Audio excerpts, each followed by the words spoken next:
को उठाओ, सामर्थ्य परमेश्वर के सामने प्रार्थना करो कि जीवित खुदा जो कुछ हम सुनने जा रहे हैं, तेरा पवित्र कलाम, तेरा पवित्र वचन जो तेरी इच्छा से हमारे लिए दिया गया है, ये वो बातें, वो जीवन की बातें हैं जिनसे परमेश्वर हमारा जीवन बनता है, अच्छा होता है, खास बनता है। हम सही तेरी इच्छा में चलते हैं और फिर शरीर में नहीं, शरीर की बातों में नहीं, तेरी बातों में चलते। खुदा, हम मांगते हैं आज तेरे वचन के लिए जो आप हमें देने वाले हो, इसके लिए वो बुद्धि समझ हमारे अंदर आप दे चुके हो, जो समझ कर हम तेरी इच्छा में बढ़ते जाएं। यीशु नाम से तेरे पवित्र वचन पर हम चल पाए, ऐसा आप कर चुके हो यीशु मसीह के नाम से, आमीन। हालेलुया। बैठ जाओ अपने स्थानों पर आराम से, ताकि हम परमेश्वर के वचन को सुने जो बहुत ज्यादा कीमती हमारे लिए। तुम्हें परमेश्वर के वचनों की समझ में बढ़ना होगा। जितना आप अपने मन को परमेश्वर के वचनों में बढ़ाओगे, उतना अच्छा आप जी पाओगे, क्योंकि ये वचन आपके जीने का एक आधार है, आपके जीने के लिए एक समझ है कैसा जीवन जीना है। तो इसीलिए परमेश्वर का वचन बहुत उत्तम है, तो इसे हमें अच्छे से समझकर चलना होगा। क्योंकि हम कब शरीर में चले जाएं, कब हमारे जीवन में नेगेटिविटी काम करे, यह आपको कभी समझ नहीं आएगी, खुद को समझ नहीं आएगी। अगर आप विश्वास करोगे खुदा के ऊपर और परमेश्वर के ठहराए हुए दास के द्वारा जो वचन मिलता है उसके ऊपर, क्योंकि परमेश्वर अपने दास को क्यों नुकित करता है। अगर आज कुछ लोग प्रैक्टिकल कर रहे हैं, कुछ अच्छी चीजें उन्हें पता है, तो उन्हें यह समझ होनी चाहिए कि ये हमें इस दास से मिली है, खुदा के दास के द्वारा ये बातें मिली है। तब हम आज यहाँ हैं कि खुद विश्वास कर सकते हैं, खुद कई बातों से परमेश्वर के सामने जा सकते हैं। एक दिन तो ऐसा नहीं था, एक दिन तो आप परेशान थे, प्रभु में चल भी रहे थे, कई लोग हालातों में थे, कुछ समझ नहीं आ रही थी। हो सकता है आप यीशु को छोड़ देते उन दिनों में, जब परमेश्वर आपको यहाँ लेकर आया, हमारे पास लेकर आया। तो अगर परमेश्वर आपको यहाँ लेकर आया है इस मिनिस्ट्री में, जो खुदा की मिनिस्ट्री है, मैं तो इस मिनिस्ट्री में एक सिर्फ दास हूँ उसका। उसने मुझे एक कार्य दिया है, काम दिया है आप लोगों के ऊपर, ताकि मैं आपकी चिरवाही करूं, आपको सही डायरेक्शन दे पाऊं। लेकिन ये काम जो उसने दिया है, ये मुझे और खुदा को पता है कि इसमें मैं कितना खरा और वफादार हूं। आपको शायद ये बातें उतनी ना समझ आए, शायद कई बातों में आप आगे पीछे हो सकते हो। आप जानते हो, जब मैं प्रेयर करता हूं तो परमेश्वर मुझे कुछ नई नई बातें समझाते हैं, जो बाइबल में कई बातें नहीं लिखी होती, लेकिन वो हमारी जरूरत होती है, तो वो आत्मा के द्वारा बताते हैं। तो ऐसा तो बाइबल में लिखा है कि परमेश्वर हमें अपने आत्मा के द्वारा कुछ ऐसी बातें भी बताएंगे जिससे हमारा क्या होगा, भला होगा। आप जानते हो, एक बार की बात है, मे बी 2 साल पहले या उससे भी पुरानी बात है, तो हम लोग तो अपनी सेवा को अच्छे मन से करते हैं, लेकिन शुरू में कुछ शैतान की जो जुक्तियां होती है, जैसे परमेश्वर की जुक्तियां, ऐसे शैतान की भी जुक्तियां होती है। तो शायद उन दिनों में मुझे ये पता नहीं था कि शैतान हमेशा लोगों को तोड़ता है, आगे पीछे करता है, वो परमेश्वर के साथ स्थिर ना रहने नहीं देता, उनके मन को किसी ना किसी तरह से आगे पीछे करता है। तो ये वाली युक्तियां थी, मुझे इतना पता नहीं था। मैं तो बड़े खुशी से, अच्छे मन से परमेश्वर का काम कर रहा था, और निस्वार्थ जैसे उसका वचन है, वो सारी बातें समझाता था जो लोगों के लिए पूरा भला है, और ये परमेश्वर के सामने मैं निर्दोष भी था, ठीक है। लेकिन कुछ लोग ना यहाँ पर आपस में बहुत सारे फ्रेंड्स बन गए, दोस्त बन गए। अब जब आप लोग यहाँ इकट्ठे बैठोगे, तो जो आसपास बैठोगे, तो धीरे धीरे दोस्ती तो हो ही जाती है। बोलो, होती है नहीं होती है? मतलब आत्मिक दोस्ती, जैसे बहन बहन का रिश्ता बन गया, भाइयों के बीच में भाई का रिश्ता बन गया। तो उन दिनों तक तो मुझे ये बात कुछ पता नहीं थी, ना ऐसी कोई बाइबल में बात लिखी थी। तो हो क्या रहा था, बहुत सारे लोग ऐसे हो गए। लेकिन क्या होता है ना, जैसे शैतान तो अपना जुक्ति बनाता है कि कैसे मैं इन्हें डाइवर्ट करूं, कैसे परमेश्वर का राज्य, किंगडम गड़बड़ हो, आप समझते ना। तो बीच में कुछ वॉलंटियर थे, और वो वॉलंटियर ऐसी उनकी चाहत होगी कि हम पास्टर बने, ठीक है। तो पिछले दिनों में एक मिनिस्ट्री खड़ी हुई, उनका टारगेट ही ऐसा था उस मिनिस्ट्री का कि जिन जिन मिनिस्ट्रीज के वॉलंटियर आगे पीछे हैं, उन्हें हम लालच देंगे कि आ जाओ हमारे पास, हम पास्टर बनाएंगे। तो वो जो आपस में दोस्त बने थे, क्या होता ना, जैसे जिससे प्यार हो जाए ना, मैं बुरे प्यार की बात नहीं कर रहा हूं, चाहे आप यहाँ आत्मिक बहन भाई हो, तो जैसे आपका धीरे धीरे काफी रिश्ता सा बन गया, आप एक दूसरे से बात करते हो, फोन से भी बात करते हो, तो काफी रिश्ता बन गया, तो एक दूसरे की बात को आप अच्छा मानोगे या नहीं मानोगे? ऑब्वियसली होगा। क्या होगा? आप चेक करके देख लेना, अगर आपका किसी से अच्छा रिश्ता बन गया या बड़ा प्यार बढ़ गया, आप एक दूसरे के घर जाने लगे, तो कभी भी कोई बात होगी वॉलंटियर की या टीम की, तो आप डिस्कस जरूर करोगे आपस में, उन्होंने ऐसा किया, तो धीरे धीरे वो डिस्कस जो है आपको शरीर में ला सकती है। फिर हो सकता है आप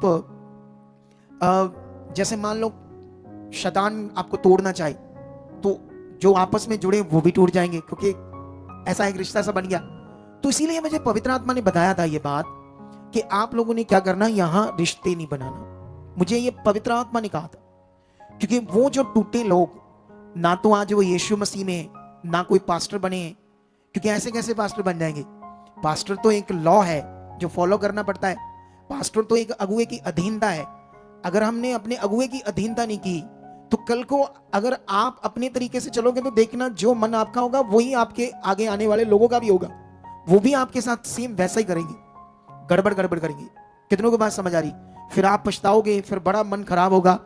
तो ये एक लॉ है बाइबल के अंदर। एक सेवक बनने से पहले उसका एक टेस्ट है, जिसको परीक्षा बोलते हैं हमारी दूसरी चर्चेस वाले, लेकिन मैं उसे परीक्षा नहीं बोलता, मैं उसे इंग्लिश का शब्द बोलता हूँ, टेस्ट। जैसे स्कूल पढ़ते हैं तो हम 11वीं में पढ़ते हैं, 12वीं में पढ़ते हैं, तो जो पूरा साल सिलेबस दिया जाता है, तो वो सिलेबस जो है, एक दिन फाइनल पेपर आते, तो उसको जो पढ़ा हमने पूरा साल, उसको जो वो क्वेश्चंस देंगे, हम उसके आंसर सही से लिख पाएंगे, तो हम उस टेस्ट से, एग्जाम से क्या होंगे, पास होंगे।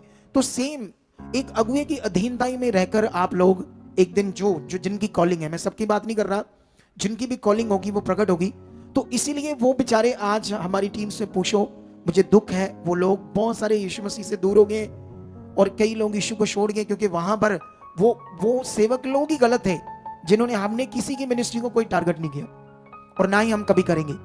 जो काम खुदा हमें देगा, हम बस वो करेंगे। जो काम खुदा हमारे पास लाएगा, जो परमेश्वर हमें यूज करेगा, उसको हम करेंगे। किसी की मिनिस्ट्री की और हमारा ना कभी ध्यान है, ना कभी हम ध्यान देंगे। हमारा काम वो है जो खुदा ने हमें दिया है, लेकिन वो मिनिस्ट्री खड़ी शैतान की ओर से भी, ताकि मिनिस्ट्रियों में गड़बड़ करे। तो वही बात हुई, बड़ी गड़बड़ हुई। आज अगर वो काफी लोग जो टूटे, आज उनके साथ भी नहीं, हमें रिपोर्ट मिलती है, शर्मिंदे इधर भी नहीं आते। इसीलिए मैंने कहा था कि आपने रिश्ते नहीं बनाना, यहाँ दोस्तियां नहीं बनानी, सबसे एक समान प्यार करना है। और आप जानते हो बाइबल के अकॉर्डिंग इस बात को सीखो। आप लोग क्या सीखना है? आपकी जिंदगी में सबसे बड़ा दर्जा परमेश्वर का होना चाहिए या मनुष्यों का होना चाहिए? अगर वो मनुष्य टूटे, तो उनके रिश्ते बनने से टूटे आपस में। वो आप, प्रभु ने ऐसा कहा है बाइबल में, उसने कहा सबसे प्यार करो। आप सबसे प्यार करो, इधर से निकलते हो सबसे जय मसीह करो, सबसे प्यार करो, तो ये तो अच्छा है। लेकिन 2-4 लोगों से जुड़ गए और उन्हीं के हो गए, या उन्हीं से अपनी डिस्कस करने लगे, तो एक दिन खराब तो होगा काम। ये मैंने कहा था। लेकिन आप खुलकर सबसे मिलो, प्यार करो, ये मैंने मना नहीं किया था। ये तो परमेश्वर का वचन कहता है कि सबसे प्यार करो। उसने तो कहा दुश्मनों से भी प्यार करो। तो मैं कैसे परमेश्वर के वचन को बिगाड़ूंगा या तोड़ूंगा? अगर मैं वचन को आगे पीछे करूंगा तो क्या मेरा भला होगा? सोचो, अगर मैं परमेश्वर के वचन में मिलावट करूंगा तो खुदा मुझसे खुश होगा? नहीं होगा ना। तो ये बात आप पकड़ना। लेकिन अब जो मैं टॉपिक शुरू करने जा रहा हूं वो है योजनाओं के ऊपर। तो मैं आपके लिए कुछ वचनों को जल्दी जल्दी पढ़ता हूं, ताकि आप इन वचनों को कॉपी नोट कर लेना, और बाद में इस वचन को पूरा घर जाकर सुनना, ताकि आप अच्छे से वचन को समझ पाओ। ठीक है? नीति वचन 19 का 21 में लिखा, मनुष्य के मन में बहुत सारी कल्पनाएं होती है, परंतु जो जुक्ति मतलब योजना यहोवा करता है वही स्थिर रहती है। बाइबल ये कहती है कि हम जो योजना बनाएंगे वो सफल नहीं हो सकती, हमारी कल्पनाएं सफल नहीं हो सकती, लेकिन जो कल्पनाएं, जो योजना परमेश्वर आपके लिए बनाएगा वो हमेशा सफल होगी। इसको कैसे वचन को लेना है, क्या करना है, मैं आगे जाके एक्सप्लेन करूंगा। फिलहाल एक वचन, दूसरा वचन हम पढ़ते हैं भजन संहिता 33 की 11। इसको पंजाबी में कहते हैं जबूरां दी पोथी, इंग्लिश में कहते हैं सैम। और मैंने जो नीति वचन पढ़ा उसको बोलते हैं पंजाबी दी पुस्तक में कहावता, जो पहला वचन पढ़ा मैंने। और यहां पर भजन संहिता 33 की 11 में लिखा, यहोवा की जुक्ति योजना स्वर्दा स्थिर रहेगी, उसके मन की कल्पनाएं पीढ़ी से पीढ़ी तक बनी रहेगी। एक वचन ये भी नोट कर लो कि परमेश्वर का वचन कभी नहीं बदलेगा। परमेश्वर की योजना स्वर्दा स्थिर रहेगी, और उसके मन की कल्पनाएं पीढ़ी दर पीढ़ी तक बनी रहेगी। भजन संहिता 32 का 8 में लिखा है, मैं तुझे बुद्धि दूंगा और जिस मार्ग में तुझे चलना होगा उसमें तेरी अगुवाई करूंगा और मैं तुझ पर कृपा दृष्टि रखूंगा और सम्मति दिया करूंगा। सलाह।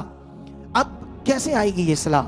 सुनो, इस वचन को मैं लास्ट में पूरा करूंगा।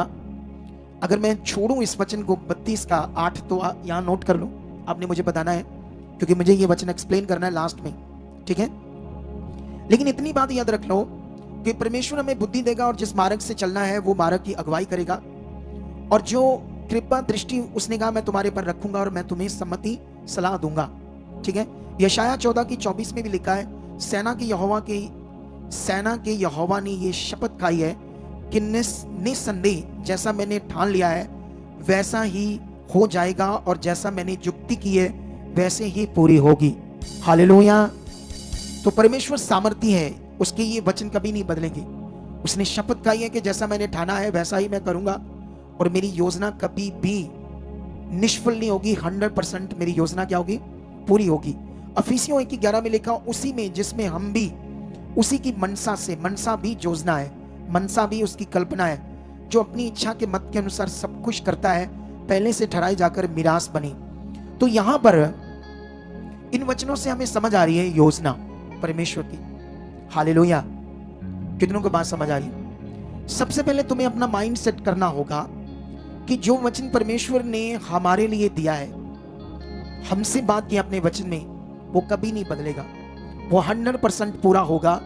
तुम्हें अपने मन को पूरा पक्का करना होगा परमेश्वर के वचन के ऊपर, जैसे अब्राहम ने किया, जैसे शद्रक मेशक अबेदनगो ने किया।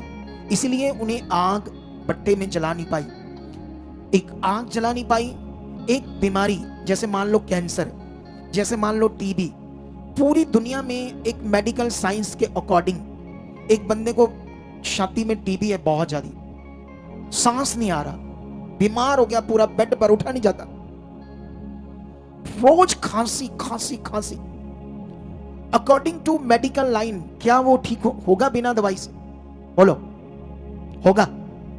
मर जाएगा 100%। ऐसी एक गवाही, ऐसी कुछ गवाही है जो सुबह हम तुम्हें देंगे 8 बजे। इतना पावरफुल है परमेश्वर। लेकिन हम इंसान हैं, हमारे अंदर डाउट, संदेह बहुत चलते हैं। सबसे पहले तो याद रखो, परमेश्वर तो परमेश्वर है। कुछ भी हो जाए वो मेरा परमेश्वर है, कुछ भी हालात है वो मेरा खुदा है। इसे बोलते हैं आपका रिश्ता, इसे बोलते हैं आपका उस पर मन। अगर आप कोई हालात आ भी गया तो आप कुड़कुड़ाने लगते हो, हम पॉजिटिव बोल रहे थे, हम तो अंगीकार कर रहे हैं, हमारा तो ये हुआ नहीं, तो ये स्थिर मन नहीं है। जिस खुदा को हमने जाना है, हमारे 100 टुकड़े भी हो जाए उसका इनकार नहीं चाहिए। हमें कोई 100 करोड़ 1000 करोड़ का भी लालच दे कि तुम इनकार कर दो, उसको भी ठोकर मार दो। क्या ऐसा दम है तेरे पास? ऐसा चाहिए।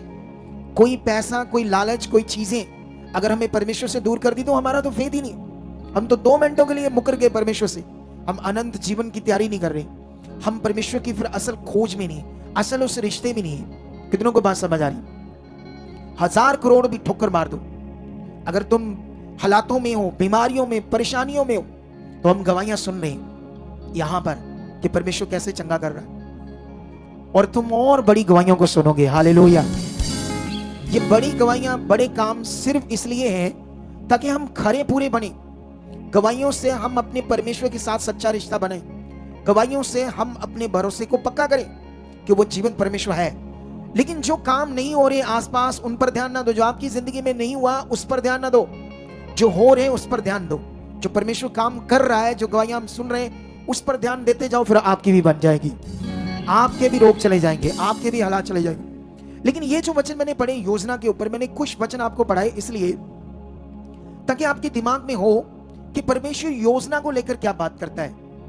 आपके जीवन में भी उसकी एक योजना है। तुम बिना योजना से नहीं बुलाए गए, तुम एक योजना तहत बुलाए गए हो, एक प्लानिंग तहत बुलाए गए हो। लेकिन शैतान चाहता है कि वो जो प्लानिंग है परमेश्वर की, वो योजना आपकी जिंदगी में पूरी ना हो। उससे पहले तुम भटक जाओ, उससे पहले तुम्हारा मन आगे पीछे हो जाए, उससे पहले तुम अपनी मर्जी करो, या तुम्हें लगे मैं जो कर रहा हूं, सोच रहा हूं वो राइट है। कितनों को बात समझ आ रही? हालेलुया। लेकिन इस बात को आपने समझना है, आप जानते हो, अगर आप बाइबल में एस्तर की बुक पढ़ोगे तो वहां पर तुम्हें एक एस्तर नाम की लड़की मिलेगी, और जिसका मामा या चाचा कोई भी कह लो, जिसका नाम थोड़ा सा मैं भूल गया क्या था, मोर्दके, उसका नाम मोर्दके था। उसी ने उसको पाला पोसा था, लेकिन वो सुंदर थी, बुद्धिमान थी और यहोवा पर विश्वास करती थी। एक टाइम था कि जब शैतान पृथ्वी के ऊपर से यहूदियों को क्या करना चाहता था, खत्म। पूरे जो यहूदी लोग जो खुदा पर विश्वास करते थे, उनका नामो निशान मिटाकर परमेश्वर के नाम को ही दुनिया से खत्म करना चाहता था। और शैतान चाहता था कि जो लोग मेरी पूजा करें, उसकी पूजा, जैसे मान लो कोई भी मनुष्य है, तो आप मनुष्य, जैसे मान लो इधर बहुत सारे दुनिया में मनुष्य तो है सारे, तो लोग मनुष्यों को गॉड मानते, ईश्वर, जो मम्मी डैडी से जन्मे, जैसे मैं भी मम्मी डैडी से जन्मा। वो चाहता है लोग मम्मी डैडी के जन्मे हुए लोगों की पूजा करें। शैतान चाहता है, वो चाहता है जानवरों की पूजा करें, मटेरियल की पूजा करें, लेकिन खुदा को कभी ना जाने, क्योंकि खुदा को जानेंगे तो वो पवित्रताई का जीवन जिएंगे, वो पवित्र जीवन जिएंगे, किसी से बुरा नहीं करेंगे, बुरा ना सोचेंगे, ना लड़ाई झगड़ा होगा। तो वो चाहता है पृथ्वी पर मनुष्य क्लेश में रहे, गंदे काम करे, पाप में बढ़े, बहुत पाप करे, पूरा गंदा जीवन जिए। ये उसका किंगडम है। रात दिन के दिमाग में फ्रेंड, चैट, गंदी बातें, गंदी सोचें, गंदे विचार, ये चाहता है शैतान, ये उसका किंगडम है। लेकिन इसीलिए वो चाहता है कि लोग परमेश्वर से दूर हो और परमेश्वर की राइट शिक्षा से भी दूर हो। उनको कभी समझना है राइट क्या करना है आत्मा के द्वारा, पवित्र आत्मा का प्रबंध क्या है, लोगों को समझना है। लेकिन अभी हम आगे बढ़ते हैं। एस्तर को कैसे परमेश्वर ने अपनी योजना में लिया। एक गरीब, दिहाड़ी करने वाला मोर्दके, सिंपल सा इंसान, उसने उसको अपनी बेटी की तरह पाला पोसा। कैसे एक राजा, जो अन्य जाति राजा है, ये थोड़ा सा मैं तुम्हें पढ़कर सुनाता हूं, थोड़ा सा, ज्यादा नहीं, ताकि तुम्हें ये समझ आए। ये जो वचन है, हाँ, ये एस्तर की बुक है, हिंदी में पेज नंबर 598 है, पंजाबी का मुझे पता नहीं, लेकिन एक का एक पढ़ता हूं क्या लिखा। शारश नामक राजा के दिनों में ये बातें हुई। ये वही शारश है जो 127 देशों पर, अर्थात हिंदुस्तान से लेकर कूश देश, राजा अपनी उस राजगद्दी पर विराजमान था। सोच कर देखो, इंडिया पर भी कुछ कुछ उसका राज था, इस देश के ऊपर भी ऐसा लिखा ना, हिंदुस्तान। तो ये इतना बड़ा राजा था, ये इतना बड़ा राजा था कि वो चाहता था कि यहूदी लोगों को तो शैतान नष्ट करना चाहता था, क्योंकि वो खुदा के लोग थे। पृथ्वी पर एक ही कुल था, वो थे यहूदी, जिन्हें ज्यूइश भी कहते हैं। ये लोग सिर्फ परमेश्वर को जानते थे, और पृथ्वी पर एक ही पार्ट था इंसानों का जो परमेश्वर को जानता था। बाकी लोग तो बस मटीरियल सिस्टम में जा चुके थे, गुलामी में थे, जैसे हम भी एक दिन गुलामी में थे। लेकिन इसकी रानी कैसे बनेगी, ये किसका ये योजना था, प्लान था। लेकिन ये योजना कब प्लान पूरा होता है, जब एस्तर भी परमेश्वर के वचन पर पूरी खराई से चली, जब वो परमेश्वर को फोकस बनाकर चली, तभी ये पॉसिबल हुआ। अगर आप बीच में डाइवर्ट हो गए, मन खराब किया, डाउट किया, संदेह किया, कभी मन बनाया, कभी आगे पीछे हो गया, तो तुम उस योजना जो परमेश्वर की आपकी जिंदगी में ले नहीं पाओगे। उसकी योजना 100% पूरी, खरी और परफेक्ट है, उसमें कोई संदेह नहीं। अगर आप आगे पीछे हैं तो फिर गड़बड़ हो जाएगी। अगर आप आगे पीछे हैं तो वो काम आप नहीं ले पाओगे परमेश्वर से, जो परमेश्वर ने आपके लिए रखा है। लेकिन एस्तर के जीवन को जब हम पढ़ते हैं, तो ना तो पैसे का लालच था, ना चीजों का लालच था। बहुत सारी और रानियां बनने के योग के लिए वो क्या बोलते हैं, स्वयंवर में पहुंची। यहां एक रानी बननी थी उसकी, लेकिन उनके लिए कई सारे गिफ्ट थे, कई सारे टेस्ट भी थे। उन्होंने उस टेस्ट से भी निकलना था, लेकिन वो निकल नहीं पाई, उनका शरीर का मन और उनके लालच के कारण। ये वचन पर खड़ी थी और परमेश्वर ने बुद्धि दी क्या करना है, तो इसीलिए रानी बनी। तो उस समय पूरी दुनिया के ऊपर यहूदी इस राजा के थ्रू जो नष्ट होने थे वो बच गए। कितनों को बात समझ आ रही? ये था परमेश्वर का प्लान। ये बहुत बड़ा प्लान था जो एस्तर के द्वारा पूरी दुनिया में यहूदी लोग बचाए गए। आज आपके जीवन में भी एक प्लान है परमेश्वर का। अगर हमें वो प्लान समझ नहीं आया तो हम भी क्या हो जाएंगे, आगे पीछे हो जाएंगे। तो इसीलिए हमें क्या समझना होगा। आज मैं आप लोगों को एक वचन पढ़ाता हूं और उस वचन के बारे में थोड़ी सी आपको शिक्षा देता हूं ताकि आप लोगों को एक चीज समझ आए। आज मैं तिमोथियस की बुक में जाता हूं और यहां पर क्या लिखा देखो, पहला तिमोथियस 6 अध्याय उसका 7 से लेकर 10 तक पढ़ेंगे। क्योंकि ना हम जगत में कुछ लाए हैं और ना जगत से कुछ ले जा सकते हैं। यदि हमारे पास खाने और पहनने को हो तो इन्हीं पर संतोष करना चाहिए। पर जो धनी होना चाहते हैं वे ऐसी परीक्षा और फंदे और बहुत सी व्यर्थ और हानिकारक लालसाओं में फंसते हैं जो मनुष्यों को बगाड़ देती है और विनाश के समुद्र में डुबा देती है।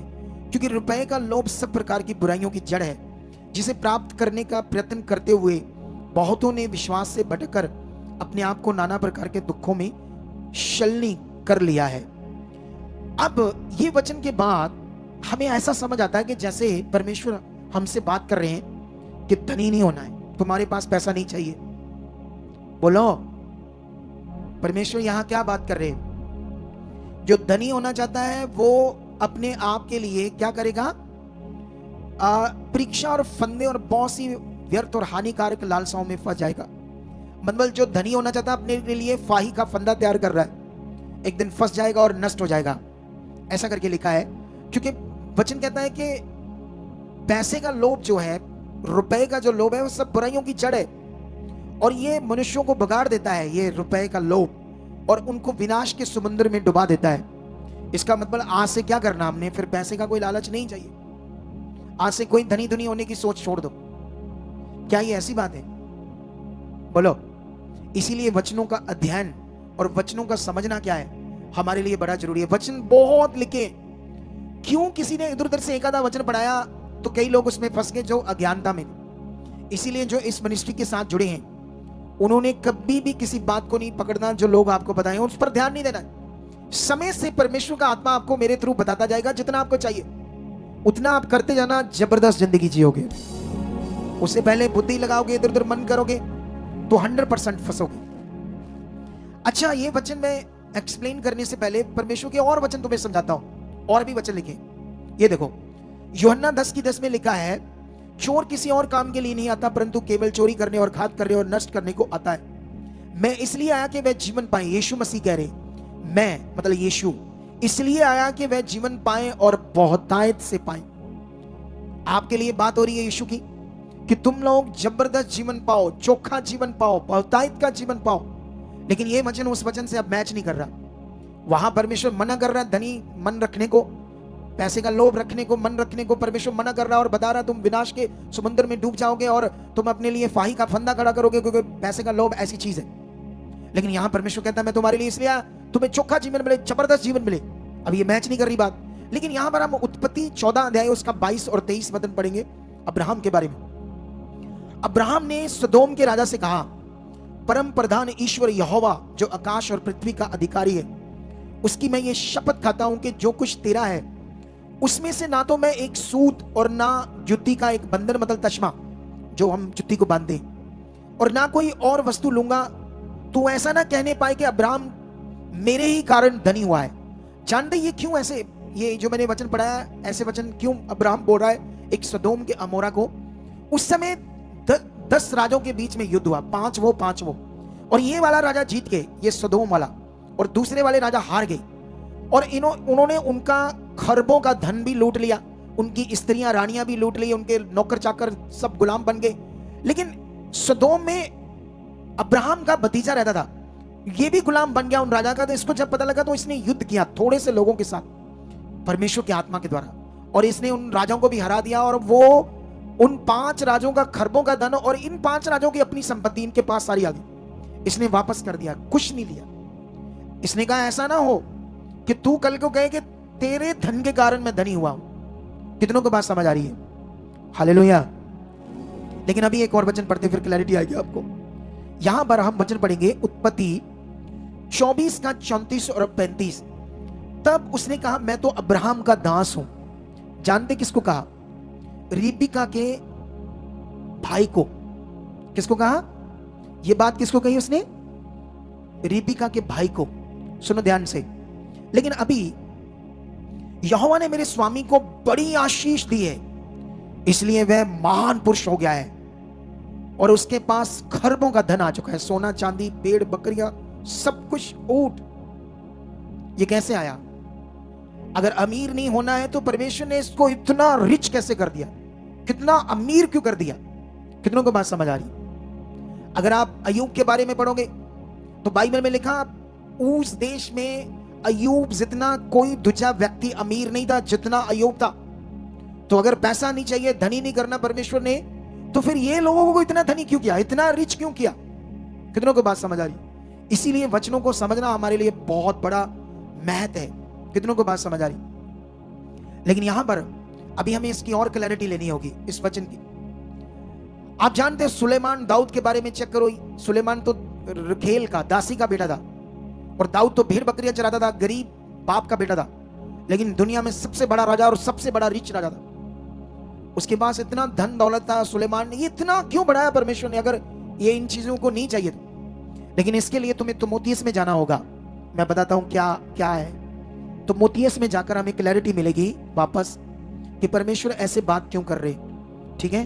क्योंकि जब तक हमें वचनों की समझ नहीं आएगी कि हर वचन के पीछे क्या योजना है परमेश्वर की, जब इन बातों को हम अच्छे से नहीं समझेंगे तब तक हमें अच्छे से फिर समझ भी नहीं आएगी। लेकिन यहां पर इस वचन को हम समझते हैं। ये वचन है शे से भी पांच से पढ़ते हैं। और उन मनुष्यों में व्यर्थ रगड़े झगड़े उत्पन्न होते हैं जिनकी बुद्धि बिगड़ गई है और वह सत्य से विहीन हो गए हैं, और जो समझते हैं कि भक्ति कमाई का द्वार है, पर संतोष सहित भक्ति बड़ी कमाई है।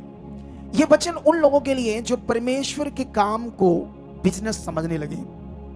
आज बिजनेस हो रहा है, तेल बिक रहा है, कपड़ा बिक रहा है, रुमाल बिक रहे हैं, और वो हाथ में डालने वाले क्या होते हैं? बैंड भी कहते हैं, ब्रेसलेट भी बोलते हैं। उस पर एक वचन की आयत लिखी होती है, 100 रुपए का मिलता है।